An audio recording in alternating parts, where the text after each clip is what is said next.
आप सभी को राधे राधे, जय श्री कृष्णा।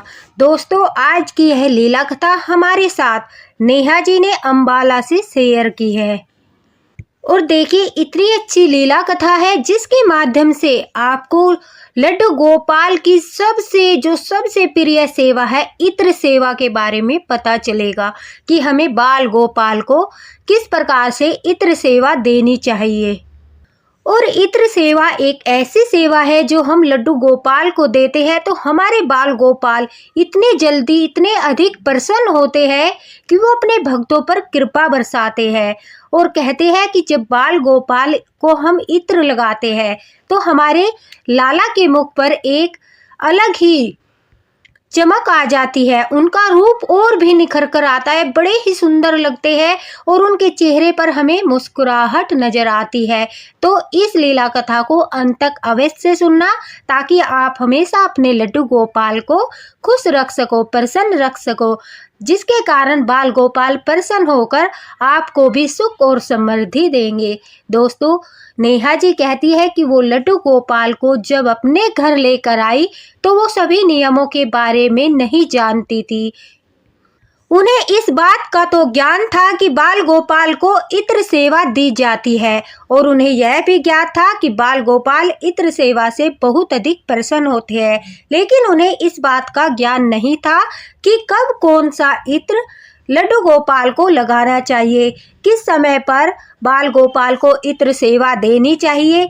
इसी अज्ञानता के कारण उनसे एक छोटी सी भूल हो गई। लेकिन कहते हैं जब हम बाल गोपाल को घर लेकर आते हैं तो वो हमारे साथ जो भी संबंध बनाते हैं, लेकिन एक वो गुरु का संबंध अपनी तरफ से बनाते हैं। जब भी भक्त कोई भूल करता है, कोई गलती करता है तो वो अपने भक्त का मार्गदर्शन भी करते हैं। किसी लीला के माध्यम से कर देंगे या फिर किसी व्यक्ति के माध्यम से कर देंगे या फिर आपको कोई संकेत देंगे या फिर सौपन में कर देंगे, लेकिन मार्गदर्शन अवश्य करते हैं ताकि उनके भक्तों से उनकी सेवा में कोई भी गलती न हो।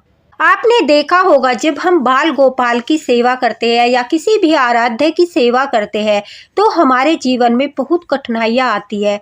उस समय हमारा विश्वास थोड़ा डगमगाने लगता है।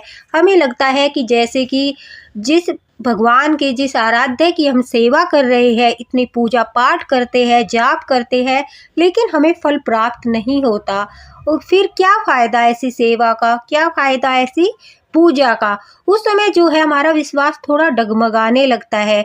तो दोस्तों, यही समय वो परीक्षा का समय होता है जब लड्डू गोपाल अपने भक्त को परखते हैं कि क्या वो ऐसे समय पर अपने बाल गोपाल का हाथ छोड़ देगा जब उसके जीवन में कठिनाई आएगी, यह सोचकर कि बाल गोपाल तो उससे कुछ भी प्रसन्न नहीं है, उसकी सेवा से प्रसन्न नहीं है और उसके लिए कुछ भी अच्छा नहीं करते।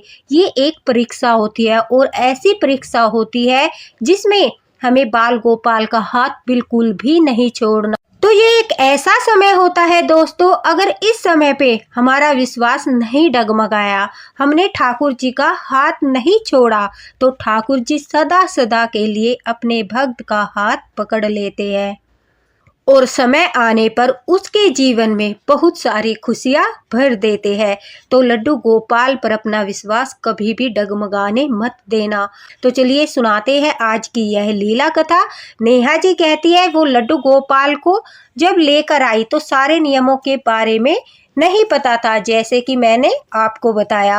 अब वो कहती है कि जैसे ही सेवा करते करते सर्दियों का समय आ गया, ठंड बहुत अधिक बढ़ गई थी। उस समय भी वो बाल गोपाल को सुबह के समय स्नान कराने के बाद इत्र सेवा देती थी। इत्र सेवा देकर वो लड्डू गोपाल को सुंदर सी पोशाक धारण कराती थी, फिर उस पोशाक पर भी इत्र लगाती थी।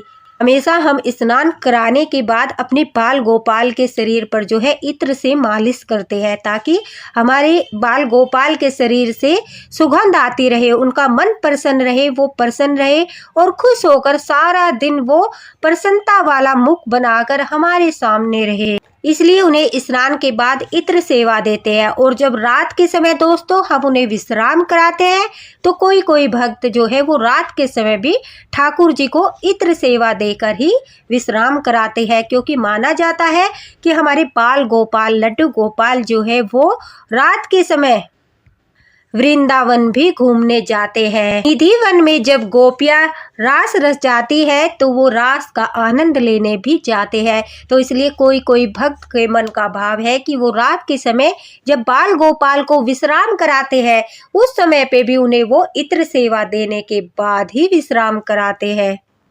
तो सबका अपना अपना भाव है। आप सुबह के समय इत्र सेवा दे लीजिए या फिर आप दोनों समय इत्र सेवा दे सकते हो। अब नेहा जी कहती है कि मैं बाल गोपाल को सुबह के समय भी इत्र सेवा देती थी और शाम को सुलाते वक्त भी बाल गोपाल को इत्र सेवा देती थी, लेकिन मुझे यह ज्ञान नहीं था कि ठंड में कौन सा इत्र इस्तेमाल करना चाहिए, बाल गोपाल को कौन सा इत्र लगा देना चाहिए। उससे पहले मैं आपको बता देती हूँ कि लड्डू गोपाल हमारे भगवान श्री कृष्ण को इत्र इतना प्रिय क्यों है। दोस्तों कहते हैं हमारे श्री कृष्ण भगवान के शरीर से अष्टगंध की सुगंध आती थी। हर वक्त उनका शरीर महकता रहता था और उनके शरीर में जो अष्टगंध की सुगंध आती थी उस सुगंध को और अधिक बढ़ाने के लिए जब हमारे बाल गोपाल हमारे कृष्णा जी श्री राधा रानी से मिलने जाते थे तो वो इत्र लगाकर जाते थे। उनकी इत्र की खुशबू से राधा रानी दूर से ही पहचान लेती थी कि माधव आ रही है, कन्हैया आ रही है। वैसे तो राधा रानी को पहले ही एहसास हो जाता था, लेकिन इत्र की खुशबू से कहते हैं राधा रानी का मन वो मोह लेते थे। अगर राधा रानी नाराज भी होती थी तो वो हमारे श्री कृष्ण भगवान के इत्र की खुशबू को पहचान लेती थी और उनके मुख पर बहुत प्यारी सी प्रसन्नता आ जाती थी। तो इसलिए कहते हैं कि अगर हम अपने कृष्ण कन्हैया को इत्र लगाते हैं हमारे लड्डू गोपाल तो प्रसन्न होते ही है, साथ ही साथ राधा रानी भी बहुत अधिक प्रसन्न होती है। भले ही आपके घर में सिर्फ लड्डू गोपाल विराजित है और राधा रानी का बाल स्वरूप नहीं है, फिर भी जो राधा रानी होती है वो हमें दिखाई दे या ना दे, हम विराजित करें या ना करें, लेकिन जहाँ भी कृष्ण कन्हैया होते हैं वहाँ पर राधा रानी अवश्य ही होती है। और तो कहते हैं कि इत्र की सेवा देने से हमारी किशोरी जी प्रसन्न होती है और वो अपने भक्तों पर खूब प्यार लुटाती है कि उन्होंने कृष्ण कन्हैया को इत्र सेवा दी है। उन्हें भी बहुत अधिक प्रिय है श्री कृष्ण भगवान का इत्र लगाना। और जब किशोरी जी घर में आ जाती है तो लड्डू गोपाल के साथ साथ किशोरी जी को भी इत्र सेवा दी जाती है। नेहा जी कहती है कि उनके पास काफ़ी तरह के इत्र थे। उनके पास जो है मोगरा का इत्र था, उनके पास चमेली का इत्र था, चंदन का इत्र था, खस का इत्र था और ये सारे इत्र ऐसे थे दोस्तों जो शीतलता प्रदान करते हैं, यानी शरीर को ठंडा रखते हैं। तो नेहा जी को जो है ज्ञान नहीं था कि ठंड में बाल गोपाल को कौन सा इत्र लगाना चाहिए। तो वो कहती है कभी मैं मोगरा का इत्र लगा देती थी, कभी चंदन का इत्र लगा देती थी, तो किसी दिन वो चमेली का इत्र बाल गोपाल को लगा देती थी सोने से पहले और उन्हें विश्राम करा के स्वयं भी आराम करने चली जाती थी। नेहा जी ने बताया कि जब वो बाल गोपाल को इत्र सेवा दे रही थी और ठंड बढ़ने लगी तो जब एक दिन उन्होंने बाल गोपाल को स्नान कराने के बाद इत्र सेवा देने के लिए जो है चमेली का इत्र उठाया तो उनके हाथों से वो जो इत्र की शीशी होती है छोटी सी वो छूट गई और छूटते ही सारा इत्र जो था वो गिर गया। अब नेहा जी कहती है कि मैंने सोचा जो इत्र की दूसरी शीशी है वो अब उनसे कुछ दूरी पर रखी थी, तो वह कहती है कि मैंने सोचा मैं जब पूजा करने के बाद थोड़ी बाद उठूंगी तब मैं इत्र बाल गोपाल को लगा दूंगी। अब मैं पूजा के लिए आसन पर बैठ गई हूँ, पहले पूजा पाठ कर लेती हूँ, उसके बाद आज सेवा दे दूंगी। और दोस्तों नेहा जी कहती है कि हद तो तब हो गई जब पूजा करने के बाद मैं इत्र सेवा देना ही भूल गई। और यह लड्डू गोपाल की ही लीला थी कि उन्होंने मेरे दिमाग से बिल्कुल यह बात निकाल दी कि आज मैंने उन्हें इत्र नहीं लगाया। जब दोपहर के समय मैं उन्हें भोग लगाने लगी और मुझे याद आया कि मैंने आज लड्डू गोपाल को इत्र सेवा नहीं दी है, तभी वह कहती है कि मैंने सोचा कि मैं अभी बाल गोपाल को इत्र सेवा नहीं देती क्योंकि दोपहर हो चुकी है। अब रात को जब मैं उन्हें विश्राम कराऊंगी तो उसी समय मैं इत्र सेवा उन्हें दे दूंगी। अब यही सोचकर उन्होंने भोग लगाया और शाम हो गई। शाम के समय वह कहती है कि मोगरा का जो इत्र था और बाकी जो इत्र थे उनकी सेवा देने के लिए वो बाल गोपाल के पास आई।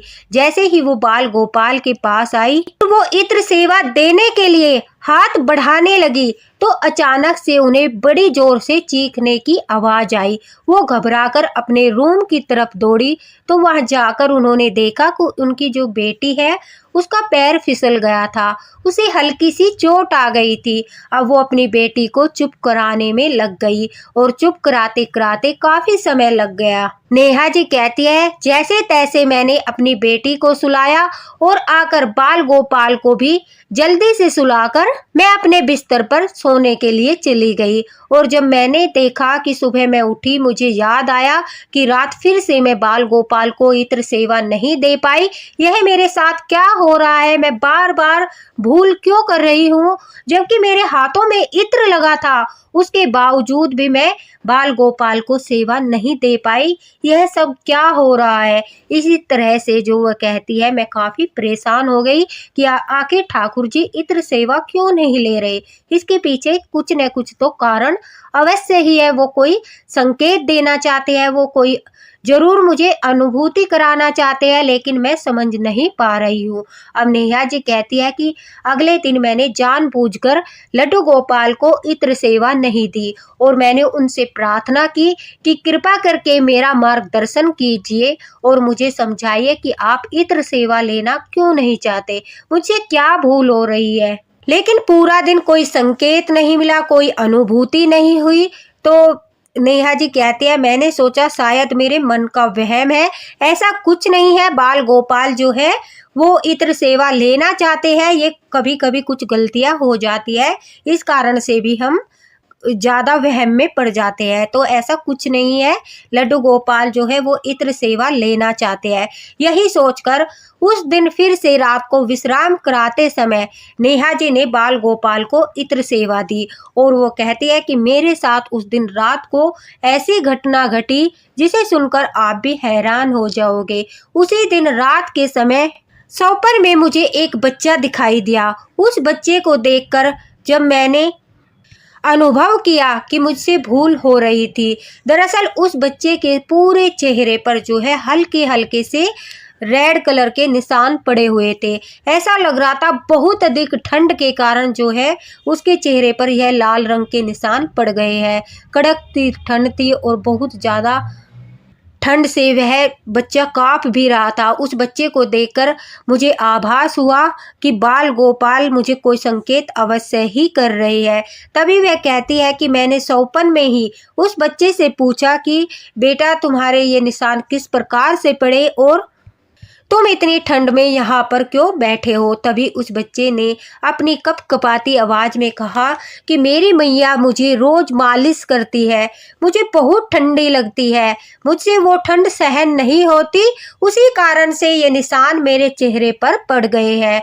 अब नेहा जी कहती है जब उस बच्चे ने इतने प्रेम भाव से इतने प्रेम पूर्वक ये बातें कही तो मेरी आंखों में आंसू आ गए और मैं कहने लगी कि तुम्हारी मैया कैसी है, क्या उसे दया नहीं आती? वो किस प्रकार से अपने बच्चे की सेवा करती है, देखभाल करती है। देखो कितने निशान पड़ गए हैं, क्या उसे ज्ञात नहीं है कि उसके बच्चे को ठंड लग रही है।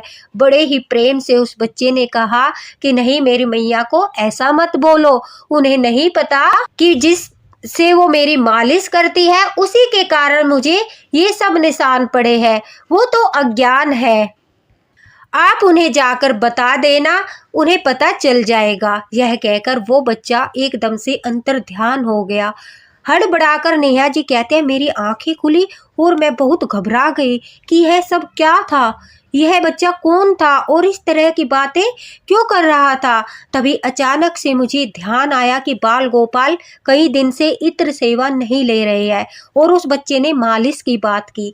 तभी वह कहती है कि मैंने सुबह उठते ही इस सौपन के बारे में अपनी दीदी को फोन पर बताया। वो भी बाल गोपाल की सेवा करती है और उन्हें बाल गोपाल की सेवा से जुड़ा बहुत अधिक ज्ञान है। मैंने जब उनसे पूछा कि मैं बाल गोपाल को रोज इस प्रकार से इत्र सेवा देती हूँ, इस प्रकार से बाल गोपाल ने मुझे सौपन दिखाया और 2 दिन से मैं इत्र सेवा दे भी नहीं पा रही थी, लड्डू गोपाल नहीं ले रहे थे। क्या इसके पीछे कोई कारण है? बड़ी बहन है, उन्होंने यह भी बताया कि ठाकुर जी को सर्दियों में जो है कौन से इत्र की सेवा देनी चाहिए। तो दोस्तों मैं भी आपको बता दूं, लड्डू गोपाल को, अपने बाल गोपाल को गुलाब के इत्र की या फिर मिट्टी वाला इत्र आता है उसकी सेवा बाल गोपाल को सर्दियों में देनी चाहिए। केसर के इत्र की सेवा भी आप बाल गोपाल को दे सकते हैं। बाकी के जो इत्र होते हैं वो शीतलता प्रदान करते हैं, इसलिए उनसे, जैसे हमारे जो ठाकुर जी है बाल गोपाल है वो बहुत कोमल है और बाल रूप में हम उनकी सेवा करते हैं। जैसे हम अपने बच्चों का ख्याल रखते हैं कि उन्हें ठंडी लग जाएगी, बाल गोपाल को भी उसी प्रकार से उसी भाव के साथ इत्र सेवा दी जाती है। इसलिए उन्हें ठंड में गुलाब के इत्र की ही सेवा देनी चाहिए, मिट्टी के इत्र की सेवा देनी चाहिए, गुलाब के इत्र की या फिर केसर के इत्र की सेवा बाल गोपाल को देनी चाहिए। इनके अलावा आप और कोई इत्र की सेवा लड्डू गोपाल को सर्दियों के दिनों में न दे। और आप ज़्यादा से ज़्यादा सोते समय बाल गोपाल को इत्र की सेवा देते हैं तो बहुत अच्छा होता है। स्नान के बाद भी इत्र की सेवा देते हैं तो वो भी बहुत अच्छा होता है। तो आप किसी भी समय बाल गोपाल को इत्र सेवा दे सकते हैं। और क्यों देनी चाहिए, किस प्रकार से भगवान प्रसन्न होते हैं, वो सब बातें मैंने आपको बता दी है। नेहा जी कहती है जब मुझे ये सब बातें पता चली और लड्डू गोपाल की लीला का मुझे अनुभव हुआ कि बाल गोपाल इतना संकेत दे रहे थे और किस प्रकार से उन्होंने एक गुरु बनकर मार्गदर्शन किया, तो वो बहुत प्रसन्न हो गई। वो कहती है कि मुझे लगा मेरे बाल गोपाल की बहुत अधिक कृपा मेरे ऊपर है जो उन्होंने इतना अच्छा मार्गदर्शन एक गुरु बनकर किया। तो यही विश्वास होता है, यही श्रद्धा होती है, यही प्रेम भाव होता है। जब हम अज्ञानतावश कोई गलती करते हैं तो हमारे ठाकुर जी उसे माफ कर देते हैं और वो कभी न कभी हमारा मार्गदर्शन अवश्य करते हैं। कभी न कभी हमारी भूल के बारे में हमें ज्ञात हो जाता है तो तभी से हमें अपनी भूल में सुधार कर लेना चाहिए।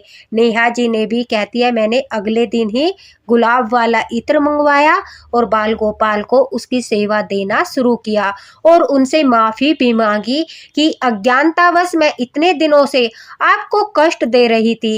इतनी ठंड में मैं शीतलता प्रदान करने वाले इत्र से आपको सेवा दे रही थी, इसी वजह से आपने ये सब लीलाएं रची, आपने इत्र सेवा नहीं ली, सौपन में दर्शन दिए जिससे मेरा मार्गदर्शन हुआ।